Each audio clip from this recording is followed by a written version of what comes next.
Guys, ito yung mag-seatbelt ka boy, mag-seatbelt ka. Mahuli tayo ng LTO. Ito guys yung tinuturuan ko ngayon. May lisensya na siya ngayon, marunong na rin mag-drive.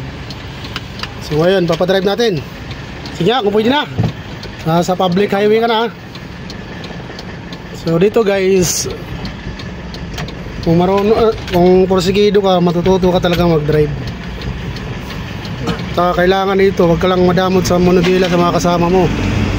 Kasi makakatulong din sa inyo yan. Halimbawa, pag malayo mabiyahe nyo, di makapagpahinga.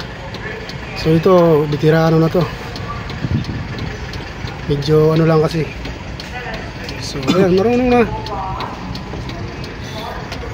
Ayan, medyo okay na. Kapag nakikipagsabayan na sa mga sasakyan.